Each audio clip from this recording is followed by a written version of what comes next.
आज से करीब 100 साल पहले पूना के इंजीनियरिंग कॉलेज में एक प्रोफेसर थे जिनका नाम था जीजी नारके। नारके साहब साईं बाबा के भक्त थे और एक बार वो बाबा से मिलने गए और उन्होंने मन में ऐसा सोचा कि कहीं साईं बाबा कोई पागल फकीर तो नहीं है। लेकिन उन्होंने ऐसा सोचा क्यों, मैं बताता हूँ आपको।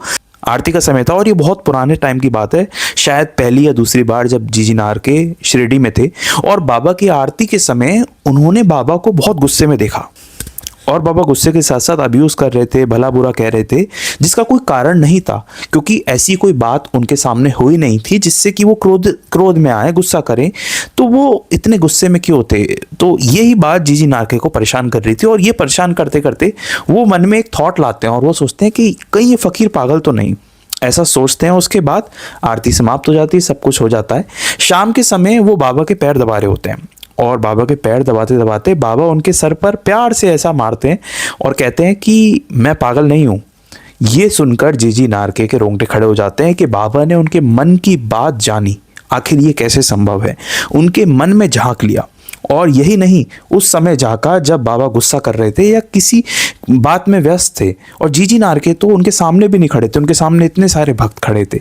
उसके बाद भी जीजी नारके को ये बात सुन के बहुत हैरानी हुई, मन ही मन पछतावा हुआ कि उन्होंने अपने गुरु के बारे में ऐसा सोचा। लेकिन इस बात से वो बिल्कुल परेशान हो गए थे कि बाबा किसी भी व्यक्ति के मन में झांकने की शक्ति रखते हैं और ऐसा कई सारे भक्तों के साथ हुआ जिन्होंने बाबा का बहुत गुस्से वाला रूप देखा है, लेकिन वो समझ नहीं पाए कि बाबा गुस्सा क्यों है। लेकिन बाबा को उस समय भी मालूम था कि उनकी गुस्से की वजह असल में कोई व्यक्ति या कोई भक्त नहीं था, नेचर की कुछ फोर्सेस होती हैं। देखिए, हम बहुत सारी चीज़ों को नहीं समझ पाते, बहुत सारी चीज़ों को नहीं देख पाते। क्या कोई बुरी शक्ति थी, क्या कोई बुरा नेगेटिव एनर्जी थी जो आसपास थी, या फिर जो किसी का बुरा करना चाह रही होगी। तो हम जो चीज़ों को अपनी आंखों से नहीं देख पाते, हम उसको मानने से मना कर देते हैं, लेकिन ऐसा नहीं होना चाहिए। लेकिन बाबा दूसरी तरफ ऐसे संत थे, ऐसी शक्ति थे जो ये चीजें देख सकते थे और किसी के साथ कुछ बुरा ना हो वो सुनिश्चित कर सकते थे। तो कई बार बाबा गुस्से में दिखते जरूर थे, लेकिन उसके पीछे एक बहुत गहरा कारण होता था।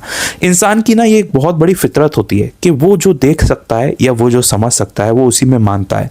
अब उसके विपरीत जो वो नहीं देख सकता या जो उसको दिखाई नहीं देता या जो उसको देखने में क्षमता नहीं है, वो उसको मानने से इनकार कर देता है। तो ये बात कहीं ना कहीं मुझे खटकती है क्योंकि बाबा की हर जो बात होती थी वो किसी ना किसी कारणवश होती थी और बिना कारण के बाबा कुछ भी नहीं कहते थे।